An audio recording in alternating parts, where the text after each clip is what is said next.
मोहतरम ZK फैज़ान साहब से दरख्वास्त कर रहा हूँ कि तशरीफ़ लाएँ और आज के प्रोग्राम का बाज़ाब्ता तरीके से इनेकाद करें। ज़ोरदार तालियों के साथ इस मर्द मुजाहिद का इस्तकबाल। डाइस पे मोहतरम जनाब ZK फैज़ान साहब। वो अपने जानिसारों का चले हैं इम्तिहान लेने, सरे फहरिस्त मेरा नाम है, अब देखिए क्या हो। मोहतरमा रीता बहुगुना साहिबा, शुराए कराम और ख़वातीन व हज़रात, आज ये प्रोग्राम जो साजिद खान आज़मी ने ऑर्गेनाइज़ किया है बहुगुना स्मृति समिति की तरफ से, इसके लिए मैं उनको दिल की गहराइयों से मुबारकबाद पेश करना चाहता हूँ। ये बात बिल्कुल सही है कि कमिटमेंट के साथ, it shows his commitment towards Bahuguna ji कि 20वां उनका मुशायरा ये है, तो उनकी जितनी भी तारीफ़ और प्रशंसा की जाए वो कम है। मैं एक बार फिर उनको मुबारकबाद पेश करना चाहता हूँ। आज का ये प्रोग्राम इस शानदार ऑडिटोरियम में हो रहा है, लेकिन ऑडियंस अभी आ रहे हैं। असल में दिन का मुशायरा, मेरा अपना ख्याल यह है कि मैं खुद भी आज़मगढ़ से तो मेरा रिश्ता स्टूडेंट लाइफ से है, इलेक्शन तो बात की बातें हैं। मैं दिन में मुशायरे का ज़रा सा इनेकाद शहरों में तो देखा है, देखता रहता हूँ, बल्कि बड़े शहरों में, लेकिन यहाँ पर शायद ये पहला तजर्बा है और इस प्रोग्राम की निस्बत से ये मुनक़द किया गया है। वरना यही साजिद खान आज़मी, आप मैं समझता हूँ इसमें 90% लोग, क्या शायद 100% इस बात के गवाह होंगे कि जो मुशायरा ये गांव में करवाते हैं, उनके मुशायरे में कितनी बड़ी तादाद में लोग होते हैं। और मैंने तो एक मरतबा कहा कि पूर्वांचल का सबसे बड़ा मुशायरा अगर कहीं मुनक़द होता है तो कंवरा गांव में होता है, जो साजिद खान आज़मी बहुगुना जी के नाम पर मुनक़द कराते हैं। आज का ये प्रोग्राम उसी सिलसिले की एक कड़ी है, लेकिन थोड़ा सा ट्विस्ट है। आज का ये प्रोग्राम मोहतरमा स्वर्गीय कमला बहुगुना की निस्बत से मुनक़द किया गया है। 2024 वो साल है जिसमें उनके 100 साल उनकी पैदाइश के मुकम्मल हो रहे हैं।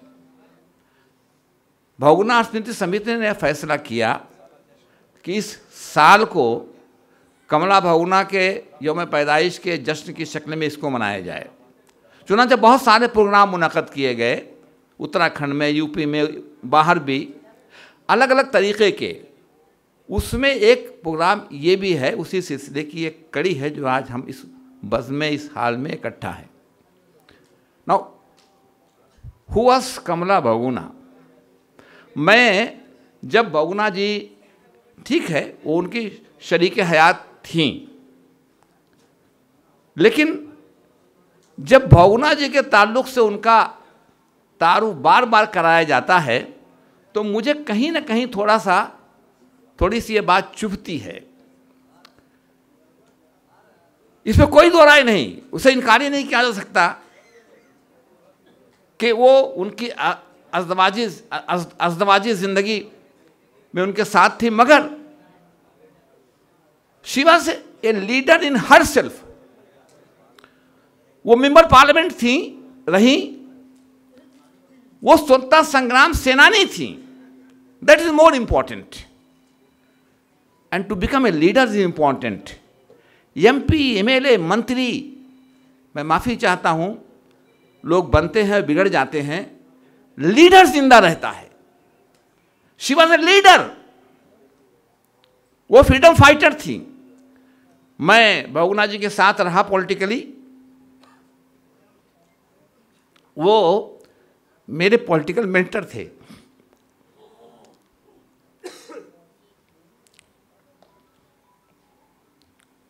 तो बहुगुना जी अक्सर कहते थे, जब बात होती थी तो कहते थे कि कमला से तो मेरी मुलाकात फ्रीडम मूवमेंट में हुई। वो अलग और तो लड़कियों की, ख़वातीन की सोसाइटी एक बना करके, एक एसोसिएशन तंजीम बना करके लड़ रही थी, मैं अपना लड़ रहा था। तो दोनों स्वतंत्रता संग्राम सेनानी मिले और तब वो एक धागे में बंध गए। मैं आपको बताऊं, अगर मुझे इजाजत दें, तो बहुगुणा जी एक पॉलिटिकल स्टार थे, फ्रीडम फाइटर थे, स्टेट्समैन थे, विजनरी थे। वो खूबियां कमला बहुगुणा जी में भी मौजूद थी। लेकिन हुआ ये, मैं तो चूंकि साथ रहता था तो बराबर बात आती रहती थी। बहुत सी जगह पर कमला जी को इस बात से नुकसान हुआ कि वो बहुगुणा जी की वाइफ हैं, और यह नुकसान बहुगुणा जी का विजन था, जो उनकी सोच थी, जो अप्रोच थी, वो कहीं हायल थी। बहुत सारे वाकयात हैं। एक बार शेखर जी को कुछ जो उनके छोटे लड़के हैं, आपके छोटे भाई हैं, अब आपने देखा होगा कि बहुगुणा जी की जिंदगी में रीता जी पढ़ा रही थी, प्रोफेसर थी, सियासत में आता पता नहीं। विजय बहुगुणा का आता पता नहीं, वकालत कर रहे थे, जज बने, रोज सुप्रीम कोर्ट में मिलते थे, तो मैं तो उनको वकील की हैसियत से मिला करता था। शेखर भाई खड्डा उधर पहनते थे, मगर जो बात मैं कहने जाता हूं वो हिंदुस्तान के कॉन्टेक्स्ट में, उस पर जरा गौर कीजिए। बहुगुणा जी शेखर जी को, अब वो लंबी कहानी हो जाएगी, मुझे 5 नाम, मैं युवा जनता के नेशनल जनरल सेक्रेटरी था, उसके अंदर मिनिस्टर्स भी थे, एमपीज तो बहुत सारे थे। खुद मेरी तरफ से मैंने 5 नाम मैंने दिए थे, तो एक नाम नहीं है राकेश का और एक हरकेश बहादुर का। तो बहुगुणा जी ने कहा कि, मैंने उससे कहा कि साहब कुछ नाम देने हैं, क्या करें? बोले मुझसे क्यों पूछते हो, तुम जनरल सेक्रेटरी हो, वहां तक मेरा काम था बनवाने का, लेकिन अब उसके बाद मैं बीच में टांग नहीं रहता, मैं तो काम देखता हूं बस, सीधी सीधी बात। अब जो बात मैं कहने जाता हूं वो इंपॉर्टेंट है। तो मुझे 5 नाम देने थे, कोटा परमिट थी उस जमाने में, फला पार्टी का फला पार्टी का, तो हम अपनी तरफ से 5 नाम मुझको देना था। मैंने कहा कि शेखर 5 नाम, बोले हाँ मैंने तो कहा था, तुमने क्यों नहीं दिया? मैंने कहा कि वो फला का हरकेश बहादुर का नाम नहीं और राकेश का फला का, और एक शेखर जी का दे दूं। तो कहने लगे कि शेखर? मैंने कहा हाँ। तो कहने लगे कि क्यों? मैंने कहा ठीक रहेगा। बोले तुम्हारे रहने से ठीक नहीं है क्या?